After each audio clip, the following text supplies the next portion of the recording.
సుగుణ sir, నా పనేమైంది? నేను వెళ్ళి కారు తోలుకోవచ్చు కదా? తర్వాత తోలుకుందు కానీ అక్కడికి వెళ్ళి కూర్చో. లేకుండా కారు కదలు సార్, మొరాయిస్తుంది. అసలే నాకు బుర్ర వేడికి వచ్చారాగా ఉన్నాను.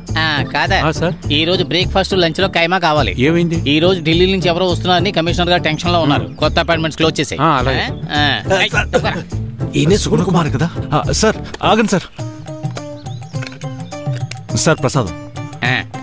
స్వామి శరణం. అయ్యప్ప శరణం. ఏంటి విషయం? నేను కమిషనర్ గారిని కలవాలి. కుదరదు కానీ 4 రోజుల తర్వాత రా. సార్ మీరు అలా అనకండి, మీరు తలుచుకుంటే అవుతుంది. కమిషనర్ ని ఎందుకు కలవాలమ్మా? కొంచెం కాంప్లికేటెడ్ విషయం సార్. అలాగా అయితే 10 రోజుల తర్వాత సార్ ఎలాగైనా కలవాలి ప్లీజ్. స్వామి, ఈ ప్రసాదం ఇచ్చి నాకు సోపు వెయ్యకు. ఇక్కడ ఏ విషయాన్నైనా డిసైడ్ చేసేది నేనే. ఎవరు కమిషనర్ ని కలవాలి, ఎవరు కలవకూడదు అని. అర్థమైందా? సార్ ప్లీజ్ సార్, ఎలాగైనా సరే. స్వామి, ఢిల్లీ నుంచి ఎవరో మెంటలోడు మినిస్టర్ కేసు దర్యాప్తు చేయడానికి వస్తున్నాడట. ఈ ఆఫీసులోంచి ఏ రహస్యం బయటకు వెళ్లకుండా చూసుకోవాల్సింది నేను. నువ్వేమో దీంతో నీ పని చేయించుకోవాలనుకుంటున్నావు. ఇదిగో సార్, మీరే ఉంచుకోండి. వద్దా? ఓకే, ప్రసాదం టేస్ట్ గా ఉంది. ఇలా రావయ్యా. చూడు, ఇక్కడ ఉన్న వాళ్ళంతా కమిషనర్ ని కలవడానికి వచ్చారు. ఆయనే వీళ్ళందరినీ పిలిపించారు. ఇందులో నువ్వొకడివి సందులో సుందరలాగా దూరుతావా? ఇంతమంది ఉన్నారా? ఎందుకు? అదెందుకు అడుగుతావులే. నేను ఒక టాక్సీ డ్రైవర్ని, మధ్యలో బ్రోకర్ పని కూడా చేస్తుంటా. అది నన్ను ఇలా ఇరికిస్తుందని అనుకోలేదు. మన మంత్రి చనిపోయిన కేసులో డాక్టర్ అజయ్ ని అరెస్ట్ చేశారు కదా, ఆయనకి ఇల్లు తీసిచ్చింది నేనే. మీరు ఇల్లు ఇప్పిస్తారా? అందుకే పోలీసులు పట్టుకొచ్చారు. ఇలా రా. అదుగో అక్కడ కూర్చున్నాడే వాడు డాక్టర్ ఫోన్ కి రీఛార్జ్ చేసేవాడు. అదుగో అటు పక్క కూర్చున్నాడే వాడు ఐరన్ చేసేవాడు. డాక్టర్ కి షర్ట్ ఐరన్ చేసి ఇచ్చాట. ఆ చివరిగా కూర్చున్నాడే కుర్రాడు దుబాయ్ నుంచి పెళ్లి కోసమని ఇక్కడికి వచ్చాడు. బావమర్ది కనుకొని చంపినోడికి ఒక రాంగ్ కాల్ చేశాడు. వాడు వెళ్లేలోపు పెళ్లి అవుతుందని నమ్మకం నాకు లేదు. ఏంటి పేరు? వాడి పేరు నాకు తెలియదు. నీ పేరేంటని అడిగాను. నా పేరా? నా పేరు రమేష్. రమేష్, ఏ స్టాండ్ లో ఉంటావు? రైల్వే స్టేషన్ ముందున్న స్టాండ్ లో. ఏంటి సార్, ఎక్కడికైనా వెళ్ళాలా? వీళ్ళు వదులుతారన్న నమ్మకం లేదు సార్. అంటే నాకు రెంట్కి ఒక ఇల్లు కావాలి. ఏంటి? ఉండడానికి ఒక ఇల్లు. నువ్వు ఇప్పుడు శబరిమలకి వెళ్ళలేదా?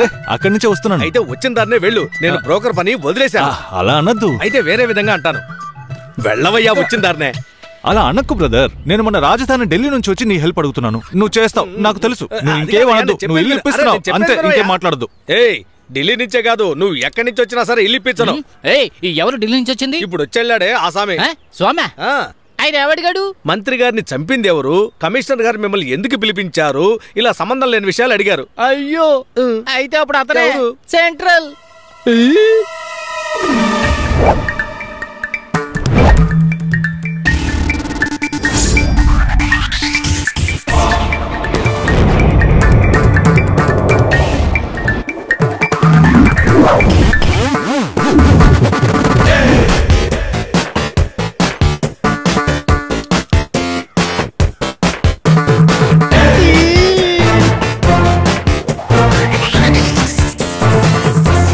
సుగుణ గారు, ఎవరండి ఆ స్వామి? స్వామి కాదురా, మంత్రి హత్య కేసు దర్యాప్తు చేయడానికి వచ్చిన సిబిఐ ఆఫీసర్ రా. మారు వేషంలో వచ్చిన అధికారి రా. నా ఉద్యోగం గోవిందా. నా ఉద్యోగం పోతుంటే నువ్వు వెలుగు ఏడుస్తున్నావు. సార్, మీకు ఉద్యోగమే పోతుంది, నాకు తలే పోతుంది సార్.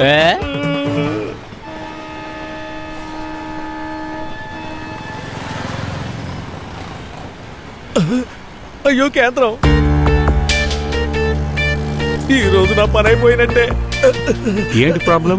ఇప్పుడు ఎవరొచ్చి నా గురించి అడిగినా నేను స్టాండ్ లో ఉండటం లేదని గట్టిగా చెప్పాయి. నువ్వెక్కు, నన్నే పట్టుకుంటావా? ఇక్కడ రమేష్ అని అతను ఇప్పుడు ఈ స్టాండ్ లో ఉండటం లేదు. అవునా? మరి ఇంకే స్టాండ్ లో ఉంటాడు? అది అవును రమేష్, నువ్వు ఇప్పుడు ఏ స్టాండ్ లో ఉంటున్నావు? అయ్యో, నీ గొంతులో గేర్ రాడ్డు కుక్క, నీ ఎమ్మకడుపు మాడ. నేను చంపి గోతులో పాతేసి దాని మీద స్టాండ్ కట్టి అప్పుడు నడుపుతాను. ఆహా, రమేష్ ఇక్కడ దాక్కున్నావా? రారా మాట్లాడుకుందాం. సార్, మీకు దండం పెడతాను, దయచేసి నన్ను మాత్రం కొట్టకండి. నొప్పి పెడుతుంది సార్. కొట్టడమా? నేనా? నాకు తెలుసు, మీరు మంత్రి హత్య కేసు విచారించడానికి ఢిల్లీ నుంచి వచ్చిన అధికారి అని. ఎవరు చెప్పారు? అది నేనే తెలుసుకున్నాను. కమిషనర్ ఆఫీస్ లో సుగుణ గారు చెప్పారు మీరు ఎంక్వైరీ కోసం వచ్చారని. మారువేషంలో వచ్చారు కదా.